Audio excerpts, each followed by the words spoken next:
When my biological parents came to take me away, my first thought was, what about Rachel? She had just lost her memory.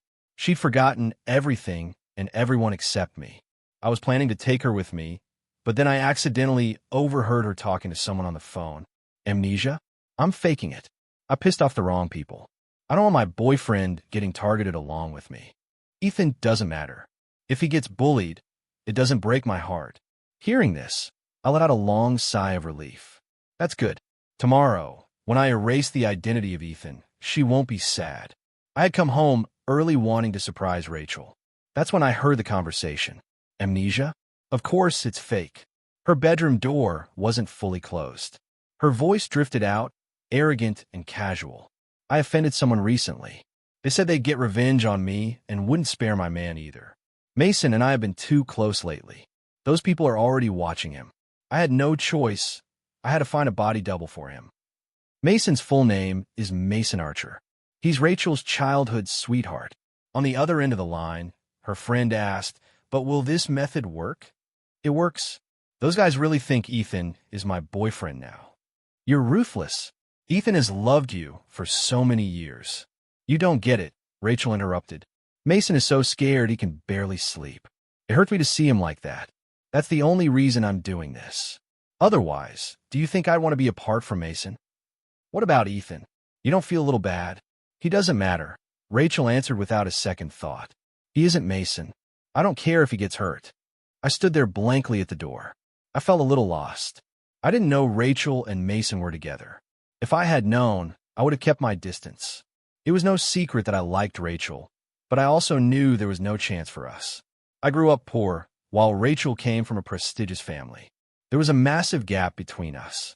I had liked her for years, and she had always kept me at arm's length. Until last month, Rachel suddenly came to me looking disheveled. She said she had amnesia, remembered nothing, and only knew who I was. Rachel liked extreme sports. It wasn't impossible that she'd had an accident and hit her head. At that time, she looked at me with wet puppy dog eyes and said, "Ethan, please take me in." My heart went soft, and I agreed to let her stay at my place. During that time, I tried to take her back to her parents multiple times, but Rachel refused. She would hug my waist, acting all aggrieved. To me, they're no different from strangers. "Ethan, do you not want me anymore?" Rachel was beautiful, and she had once saved my life. When she acted cute, I could only surrender. Just like that, we lived together for a month. The woman who was once out of my league was now sleeping beside me. It was beautiful, like a dream. And it really was a dream, because today it was time to wake up. I deliberately made some noise. Rachel quickly hung up the phone and walked out of the room. "Ethan, when did you get back?" "Just walked in." She secretly sighed in relief. Immediately, she hugged me, burying her face in my neck. "I wanted to pick you up from work, but I didn't expect you back so early." I remained silent. Rachel hugged me tighter, her lips brushing against my earlobe as she kissed me. "What's wrong?" "Bad day at work." "A little." "Who bullied you?" "I'll go teach them a lesson." "Rachel," I gently pushed her away and asked, "Have you recovered any of your memory?" "Doesn't feel like it." "You really don't remember anyone?" She smiled. "Does it matter? Since I woke up, the only name in my head has been yours." "Then what about Mason?" Rachel frowned, feigning deep thought. "Who is that? Should I know him?" "Forget it." "Nobody." Rachel clearly didn't want to dwell on the topic. She quickly changed the subject. "Today was my birthday. I said I had prepared a gift for you. It was a blue jacket, very unique in style. I saved up for a long time to buy this. Do you like it?" Rachel watched my expression closely, but I didn't respond. Because I suddenly remembered Mason's favorite color was blue. That night, I had to drop off a file at the office. Before leaving, I threw on that blue jacket. As I walked, I started to suspect I was being followed. Soon, the path ahead was blocked. "Found you, Rachel's boyfriend." Several men surrounded me. I said, "You've got the wrong person." "Bullshit. I've been watching you for a long time. You're always with that woman, Rachel." "If it's not you, who is it?" I calmly asked, "What time is it?" 11. "What?" The man was confused by my question. If Rachel really loved me, would she let me go out alone at 11 at night, knowing there's danger? Makes sense. But I recognized that jacket. The man showed me a photo. It was a picture of Rachel and Mason together. Mason was wearing this exact blue jacket, right down to the zipper pull. Except he was wearing a hat, so his face was obscured. No mistake. The man looked me up and down. See the monogram on the pocket? I know this thing is custom-made. You're the guy I'm looking for. I looked down and finally noticed. There were 3 letters embroidered on the pocket. No wonder she gave me this jacket. Wearing it, I became Mason. I became the perfect decoy to die in his place. When I got home, it was past midnight. Rachel wasn't asleep yet. Hearing the door open, she jumped up. She looked at me nervously. Seeing that I was unharmed, she breathed a sigh of relief, then looked surprised. You're back so soon? Yeah. Did anything happen? What should have happened? I stared at her and asked. I didn't mean that. I mean, I'm glad you didn't run into any danger. After acting for a month, this was the first time Rachel showed a crack in her facade. I looked away, feigning calm. I'm tired. Going to sleep. Thinking back to what just happened, I was still a bit dazed. At the critical moment, Jessica appeared. She didn't have to do anything. She just stood there, and the thugs scattered. The Jenkins family of New York, anyone in these circles knew them. Jessica handed me an ice cream. Good thing you're big sister. I was following you. I asked it so late. Why were you in the neighborhood? You still haven't agreed to come home with me. I couldn't sleep, so I went for a walk. I didn't expect to run into you. Jessica looked at me with heartache. Did things like this happen often before? Is this how you lived all the years we were separated? I shook my head.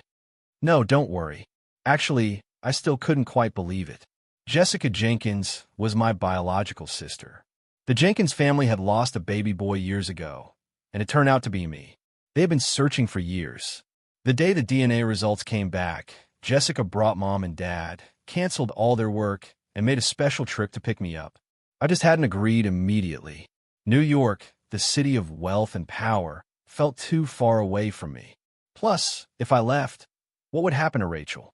The sound of the shower running pulled me back to reality. While Rachel was showering, I checked her chat logs on her laptop. After her amnesia, Rachel had registered a burner account on her messaging app just to contact me.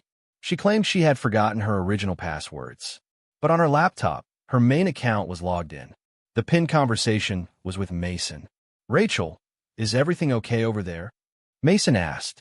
Rachel replied, they're already watching the place. Don't come see me right now. Mason sighed. I just didn't want to see the client forcing you to drink so much. That's why I cursed him out. I didn't think he'd take it this hard, Rachel. It's okay, babe. I know you did it for me. So that's how the trouble started. Mason's rich kid temper didn't just ruin Rachel's business deal. It put her in danger. Mason asked again, you aren't sleeping in the same room as him over there, are you? No. Mason believed this answer without a doubt. Good. Even we haven't held hands yet. You can't be too intimate with him. Besides, you don't need to sacrifice too much. Since Ethan loves you so much, just use him however you want. Mason didn't know. His Rachel was lying. Not only was she sleeping in the same bed as me, but she also had plenty of energy clinging to me every night. Finally, Mason asked, when do you plan to come back, Rachel? Soon. If the Jenkins family agrees to help, I can come back immediately. When you come back, how will you explain it to Ethan? I'll just say my memory returned, and he's not the one I love. I didn't read any further. The shower was still running. I closed the bedroom door tight and called Jessica. I made up my mind. I'll come home with you. But I have a request. Can you erase my current identity? 3 days later in the afternoon, dragging a suitcase, I told Rachel I was going on a business trip. Rachel looked reluctant to see me go. When she saw I was wearing the blue jacket, her expression froze. You're going to wear that? Yeah. Didn't you save up to give this to me? Of course I'm wearing it. She grabbed another coat. Wear this one instead. Why? Is there something wrong with the jacket you gave me? Rachel's eyes darted away. It's not very thick. I'm afraid you'll be cold. It's cold. It's almost summer. I won't be cold. I looked into Rachel's eyes and asked one last time, is there anything you want to tell me? She was silent for a long time, then shook her head. Nothing. As long as you like it. I smiled, letting it go. That was her answer. I'm leaving then. Goodbye. The door clicked shut gently, like a final farewell. The Ethan who loved Rachel was dead. Only when a person dies can their identity be erased. But for the Jenkins family, that was a simple task. I changed my SIM card, changed everything. I walked toward a brand new life. By the second day, Rachel sensed something was wrong. Her messages sank like stones in the ocean. Her calls went unanswered. Ethan was missing. At first, Rachel comforted herself. It's fine, maybe he's just busy. He wasn't someone worth distracting herself over. But she developed insomnia. Ethan's pillow was still right there, the air filled with his scent. She suffered, whispering Ethan's name to the empty room. Even then, she thought it was just a physical habit. She needed a break. On the third day, still no news. Rachel ran to Ethan's company, only to be told Ethan had resigned. Rachel felt like she'd been bludgeoned over the head. Walking unsteadily, she went to the police station. Ethan? Yes, he's my boyfriend. But I've lost contact with him. I suspect he's in danger. Are you sure? There's no such person in the system. Check again. There can't be a mistake. After typing on the keyboard for a moment, the clerk suddenly looked up. He's dead. Just yesterday. His records were expunged. Buzz. Rachel's world lost all sound. In a flash, 6 months passed. The matriarch of the Jenkins family in New York was holding a birthday banquet. Everyone who was anyone was there. 55-year-old Mrs. Jenkins, dressed elegantly, told everyone she met, "Isn't this gown beautiful? My son picked it out for me." Everyone knew. 6 months ago, the Jenkins family recovered their youngest son, who had been lost for years. They spoiled him rotten. Chairman Jenkins simply retired early, dumping all the work on his daughter, so he could focus on one thing, traveling the world with his son. His daughter, Jessica, was indignant about this, because she wanted to hang out with her little brother too. Today's banquet was nominally for Mrs. Jenkins' birthday, but in reality, it was to introduce the son to society. Mrs. Jenkins was beaming, her previous melancholy gone. She even looked years younger. This made everyone even more curious. Hey, have you seen the Jenkins son? Even the paparazzi haven't snapped him. How could I have seen him? Then why are you dressed so provocatively? Aren't you the same? Every single woman here is dressed to kill. Everyone wants to catch the eye of the Jenkins heir. But I heard he has an arranged fiancée. I walked quietly past the venue. Everyone was busy gossiping.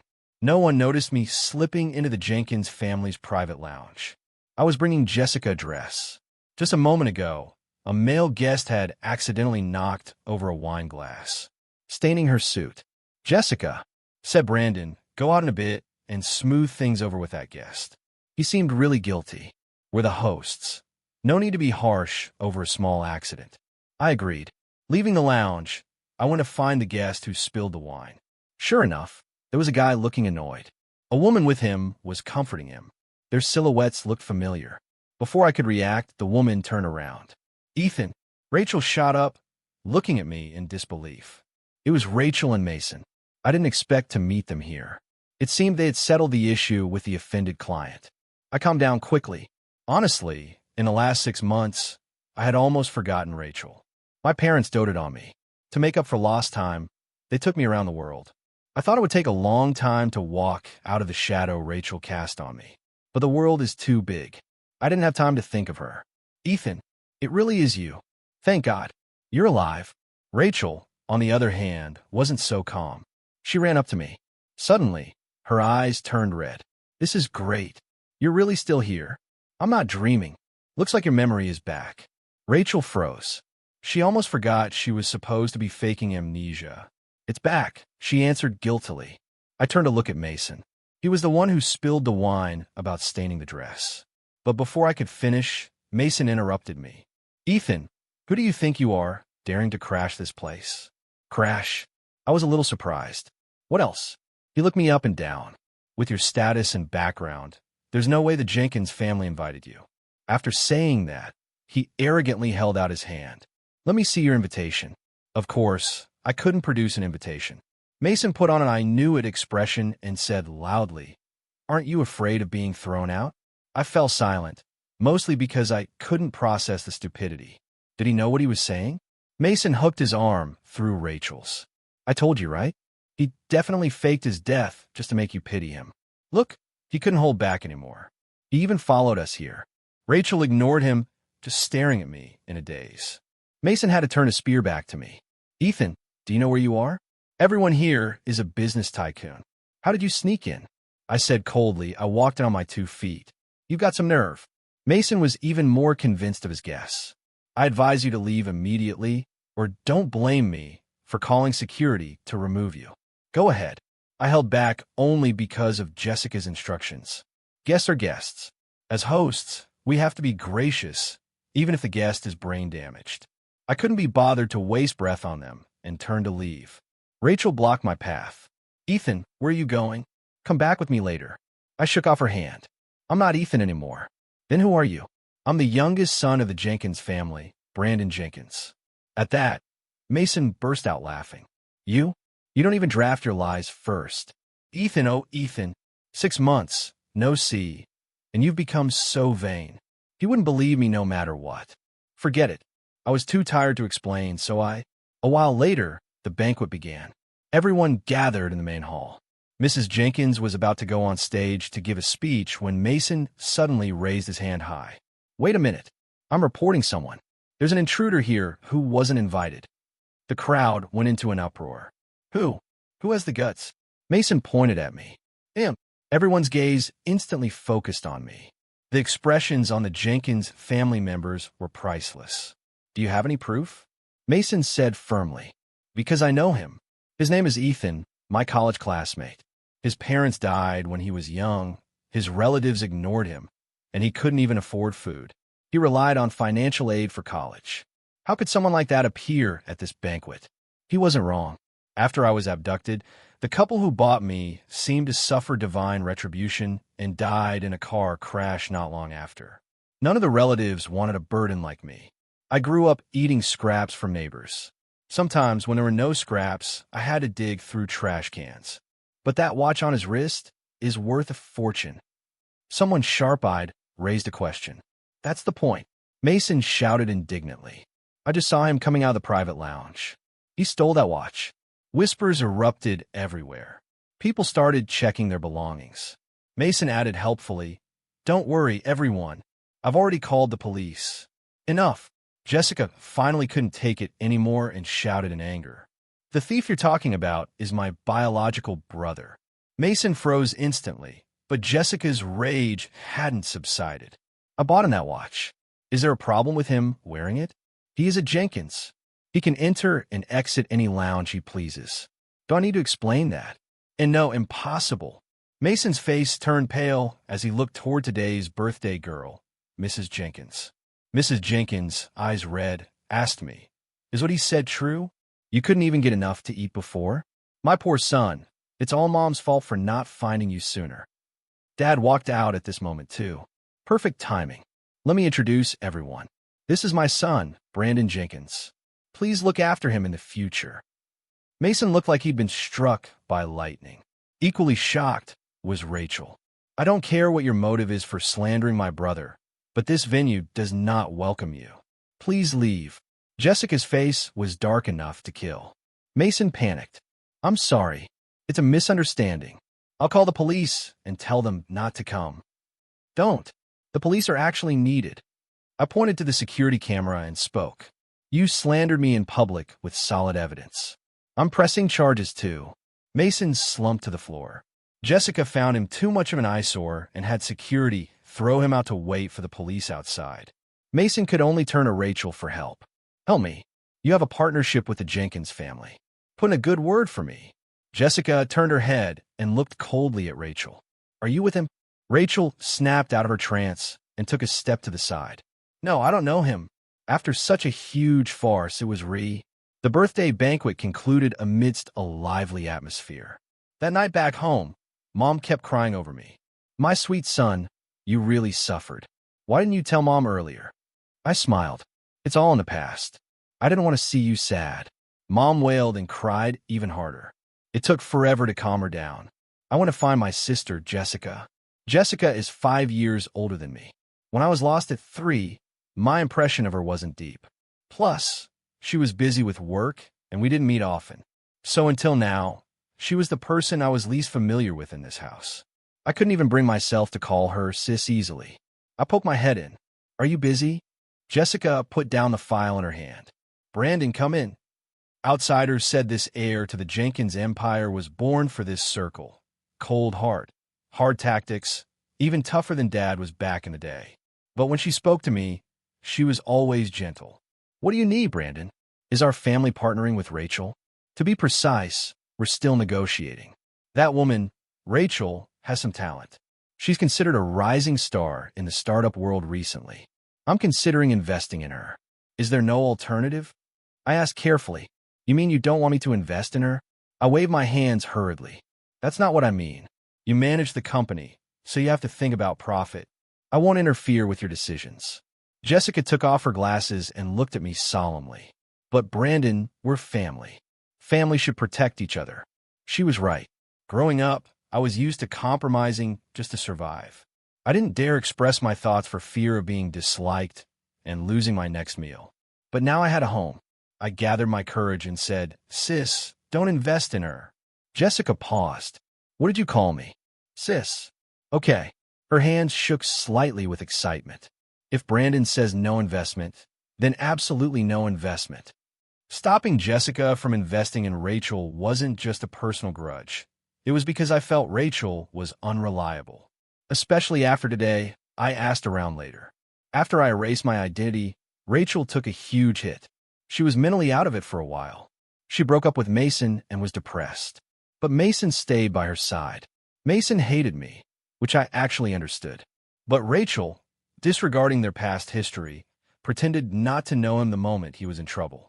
Someone that cold and disloyal isn't a suitable business partner. I told Jessica everything. She thought for a moment. Based on what you said, Rachel really isn't trustworthy. She paused, then changed the subject. Do you still like her? I shook my head. I moved on a long time ago. Then what do you think about the engagement with Victoria Vance? No thoughts for now. The question caught me off guard. Supposedly, when Mom was pregnant with me, she made a pact with the Vance family, real estate tycoons. But it was just talk. Nothing was ever officially set in stone. Now that I was back, the Vance family seemed interested in making it happen. I couldn't help but think of Victoria. Graceful. The first time we met was at the Vance estate. Right after I was found, Dad took me to see his old friend. That was Victoria's dad. That day, all the aunts and uncles of the Vance family were there. I was surrounded by a crowd, feeling very awkward. They kept asking me questions. Are you going to marry Victoria? When's the wedding? How many kids do you want? The suffocating questions almost drowned me. Suddenly, a girl walked over and stood in front of me. Stop asking so much. You're invading his privacy. Oh, come on. What kind of privacy is this? I said, it is so it is. Apologize to him. The girl was forceful, almost domineering. Later, I learned she was Victoria Vance. However, the filter of that first meeting was quickly shattered by the lady herself. My parents were thoughtful. Considering I was in my 20s, they bought me a new apartment so I could have some privacy. But I usually preferred staying with them. Occasionally, I'd go to that apartment. Like today, boring financial laws were making me drowsy. The doorbell rang suddenly. I thought it was my food delivery, so I ran to open it. But standing outside was Rachel. Her eyes lit up instantly. It really is here. I found the right place. What do you want? Ethan, since you're not dead, our relationship can definitely continue, right? Relationship? What relationship? I smiled sarcastically. You mean the relationship where you faked amnesia to use me? Rachel's smile froze. When did you find out? A long time ago. I can explain. That plan was Mason's idea. I refused at first, but he wouldn't stop nagging, so I pretended to have amnesia to find you. I've actually regretted it the whole time. Then go be regretful. Goodbye. I was about to close the door, but Rachel reached out to block it. The door frame pinched her hand. She hissed in pain, but refused to pull it back. She looked up at me and said, Ethan, please forgive me for the sake of me saving your life once. I fell silent. That incident was my soft spot. Rachel thought she had found a breakthrough. She was about to walk into the room as if it were natural. Suddenly, a crisp female voice came from inside. Who is it? Immediately after, a woman wrapped in a bathrobe walked out. She was drying her wet long hair with a towel as she walked. With the movement of her arms, the curves of her body were faintly visible. Is someone harassing you? Victoria asked nonchalantly. Don't worry, I called security. Rachel turned pale, made up an excuse, and fled. I rolled my eyes at Victoria and thought, you really love drama. Just a moment ago, when Victoria arrived, she had gotten caught in the rain. Afraid she'd catch a cold, I rushed her to take a hot shower. I didn't expect her to walk out like that. After Rachel left, I accused her. Is there something wrong with you? Oh, I threw my clothes in the dryer. I wanted to borrow something from you. I only have men's clothes here. Will you wear them? Sure. Victoria smiled, a bit of lazy mischief in her expression. But you have to keep it a secret. It's my fi. The first time wearing men's clothes, I roll my eyes at her. You doing this makes people misunderstand me. So what? She sat on the sofa, her posture relaxed. Is that person important to you? Are you afraid she'll misunderstand? Not really. Maybe letting Rachel misunderstand was actually a good thing. Did you finish the material? Victoria asked out of the blue. Not yet. Hurry up. Don't dawdle. Teacher Victoria picked these materials with care. Cherish them. I sighed, accepting my fate. I don't know what my parents were thinking hiring Victoria to be my tutor. They wanted me to participate in the family business eventually, but I lacked too much business knowledge. Jessica was too busy, so they had to find someone else. Among our peers, Victoria was the most gifted. Since our families were close, she became my exclusive tutor. We agreed to have lessons here at this apartment. Victoria was lazy personally, but strict with me. Under her high pressure, I often studied until I was in a trance. The good impression from our first meeting had long been smashed to smithereens. After you finish the reading, go look at some case studies. You can only eat after you finish everything. Are you a devil? The devil herself shrugged and casually opened a bag of my hidden snacks. There was a lot to learn, but under Victoria's supervision, I miraculously absorbed it. When there were things I didn't understand, she would explain them patiently. By the time I finished everything, the lunch Victoria ordered had arrived. While eating, I thought back to the scene earlier when Rachel saw Victoria. Her expression was a bit unnatural. Did they know each other? I voiced my question. Victoria said calmly, I guess we know each other. 6 months ago at a dinner, her boyfriend cursed me out. So that client was you? The world is too small. The big shot Rachel offended back then was Victoria. I asked, then did you hire thugs later? Yeah, but I didn't plan to really beat anyone up. Just wanted to scare them. Unfortunately, it didn't scare Mason. It scared me. I didn't tell Victoria about that. Since it was in the past, there was no need to bring it up. Why did you like her? Victoria asked out of nowhere. I didn't react immediately. Who, Rachel? Oh, I don't like her anymore. But before, why did you like her? Victoria was inexplicably persistent on this question. Even though her tone sounded casual, Rachel was pretty outstanding in school. Talented and beautiful. Teachers and students all liked her. Plus, she saved my life. I didn't tell Victoria about that part of the past. It was the summer of my senior year of high school. I accidentally drowned. Rachel passed by and, without a word, dove into the water and fished me out. When I woke up, she had already left. The onlookers were busy taking care of me and didn't notice what she looked like. I asked around later. The only comments I got were, the girl has good character, doing good deeds without leaving a name. Pity, though, didn't get a clear look at her face. Just remember, she was beautiful. I had a rough outline in my mind, tall about my age. Later in college, I saw Rachel at a swimming competition. Her movements entering the water, her swimming posture, it all woke up my memory. It was like her. I want to ask her for confirmation.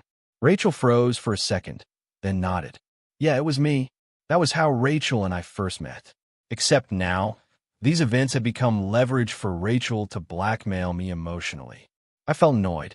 See, I didn't want to talk. Victoria didn't push. After the tutoring ended, I returned to the Jenkins estate as usual. I guessed Rachel wouldn't give up easily. But I never expected that to win me back. She wouldn't hesitate to hurt Mason. At the last banquet, Mason insulted me. He was taken away by the police and lectured for half a day. Since then, I hadn't seen him. The next time I saw news about him, it was on social media. The video of Mason slandering me had been leaked. It triggered massive ridicule from netizens. That wasn't the main point. The point was someone exposed several sets of photos of him in nightclubs. They said he liked using these photos to blackmail rich people, regardless of whether they were single or not. Mason's parents were famous professors with a reputation to uphold. His photos quickly trended. Netizens mocked. Famous professors raise a kid like this?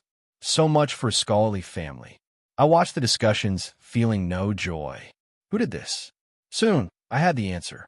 Rachel came to find me looking jubilant. She said, "Ethan, did you see the trending topics?" "I saw them. Are you happy?" I was astonished. "You did it." "Yup. Why would you do that?" "You don't like Mason." So I exposed his true colors. "In the future, whoever you don't like, I'll deal with them. I could do anything for you." She seemed crazy. That excited tone, that expression, fanatical to the point of distortion. She was no longer the Rachel I knew. "Ethan, revenge is served. Do you feel relieved now?" She looked at me expectantly, but what she got wasn't my praise. It was a slap. I slapped Rachel hard across the face. No matter how much I hated Mason, I could never use such methods to ruin a person's reputation. I immediately called Jessica. I asked her to find a way to take down those photos. Too many gossip accounts had participated in reposting. Some were cooperative and deleted the photos immediately. Others pretended to be difficult, actually wanting to squeeze out some money. I called them one by one. "Yes, please delete those photos." "No reason. You are invading a guy's privacy." Thunder rolled in the sky. The rain that had been stifled for so long finally came pouring down. By the time I finished the last call, my voice was hoarse. Suddenly, I noticed a gaze watching me from the side. It was Mason. He wasn't holding an umbrella. He was just standing in the rain. His eyes looked at me, lost and helpless. I looked down and saw the navigation interface on his phone. The Cross River Bridge, also known as a famous suicide spot. "The photos will be taken down soon, but I can't control private sharing. Just endure it," I said somewhat coldly. "As for the bridge, no need to go." Mason's lips trembled as he asked, "Don't you hate me?" "I do. I hate you very much." "Then why?" "Don't misunderstand. I hate you, but I also hate using such dirty tactics to ruin someone's reputation. Even if the person trending today wasn't you, I would have stepped in." "Why?" Mason asked. After a moment of silence, I said, "Because I went through the same thing." "Do you believe me?" "It was that summer senior year. I got into a decent college, but because I'd always been poor, a few guys at school loved to bully me. Seeing me get into a good college, they were jealous beyond recognition. So they faked inappropriate chat logs of mine and spread them everywhere. During that time, I didn't even dare to go out. Whenever I went out, the looks people gave me were enough to kill. The financial aid I applied for was delayed because of this. Without financial aid, I couldn't afford college anyway, so getting in was useless. In the end, I walked to the reservoir in a daze and jumped. When I said this, Mason suddenly looked up. He knew the rest without me saying it. Neither of us spoke. Just now, to avoid the rain, we had ducked into a coffee shop. This shop was one of Jessica's properties. The staff knew me and quickly brought hot water and towels for Mason. At this moment, the steam from the hot water blurred his vision. Mason's eyes turned red, and finally, unable to hold it back, he lowered his head and covered his face with his hands. I didn't bother comforting him. Let him be sad if he wants. Once Mason calmed down, he spoke in a hoarse voice, "But I'm different from you. My photos aren't fakes. Clubbing, getting close to rich people, it's all true. Those are your private matters. I won't judge. Brandon, let me tell you a secret." Mason gave a self-deprecating smile. "I actually don't like Rachel as much as you think. I'm vain and greedy. Compared to women, I prefer power and money. As soon as a woman better than Rachel appears, I could discard her. So that time I offended the client, I did it on purpose." I looked at him in surprise. "You wanted to attract Victoria's attention?" "Yes, but I failed. At your mother's birthday banquet, I purposely knocked over the wine glass to get your sister's attention too. I couldn't help but roast him. Did you watch too many teen dramas?" "You're right to mock me.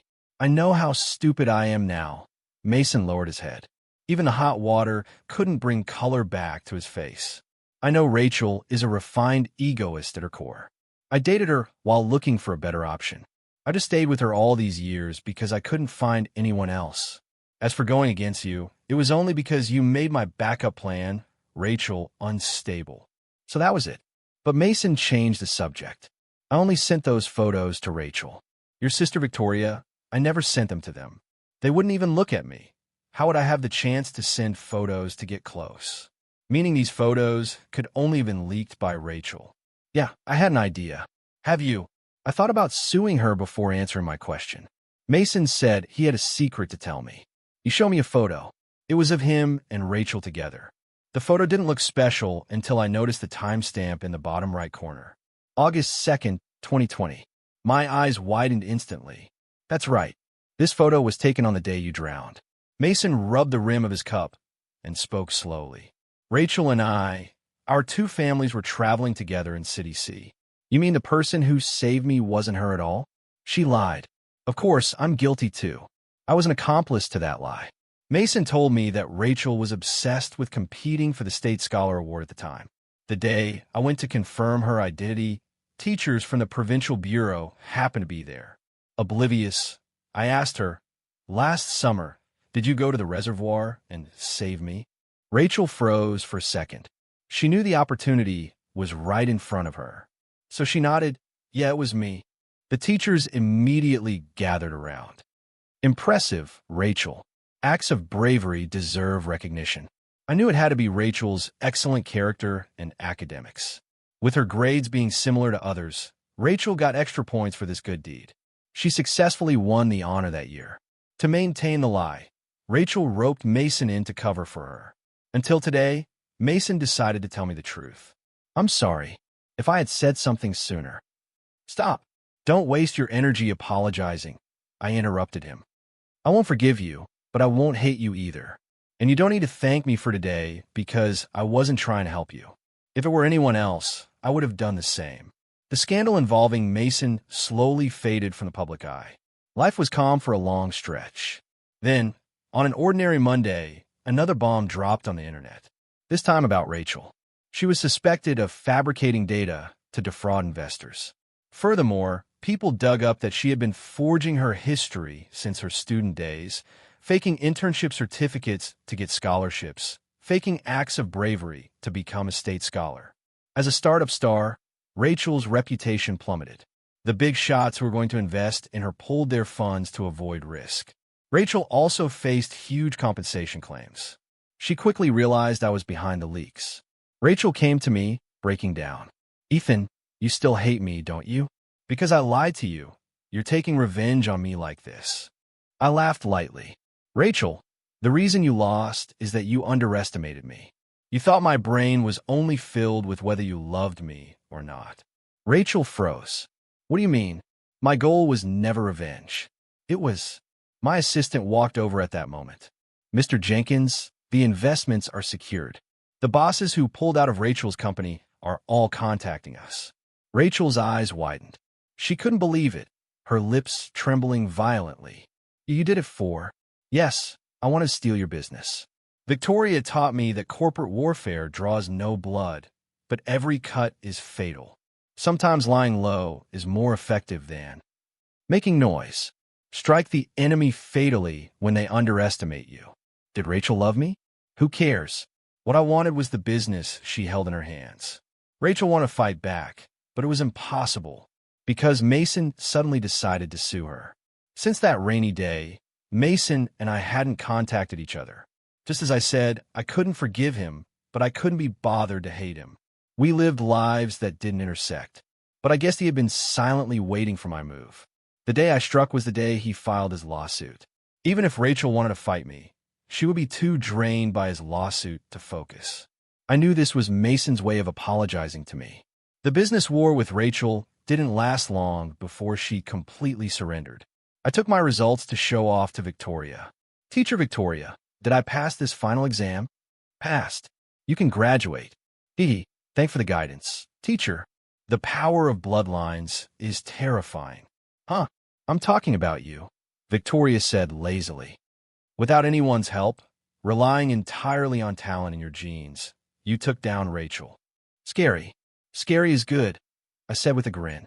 "You better be careful. Maybe you're next." "Then I surrender now, okay?" Victoria raised both hands. I said, just kidding. It's thanks to you forcing me to read so many books and case studies.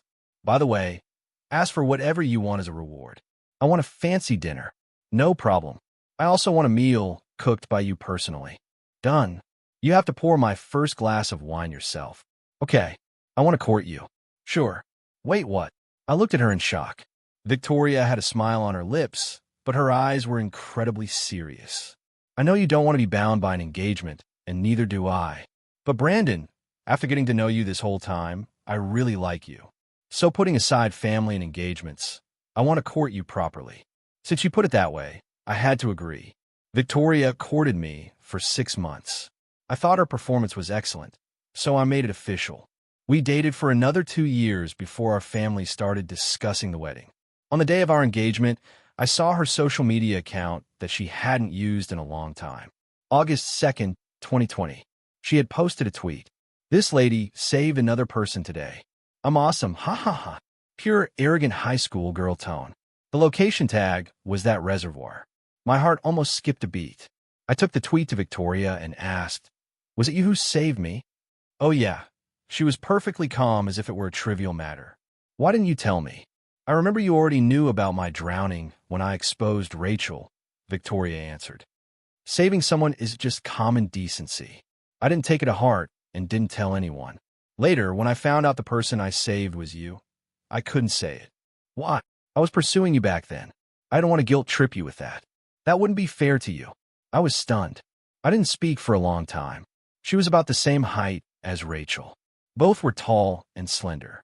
The key was the swimming style they learned was the same type. That's why when I first saw Rachel, I mistook her. So that person had been by my side all along. Victoria pulled me into her arms, nuzzling me affectionately.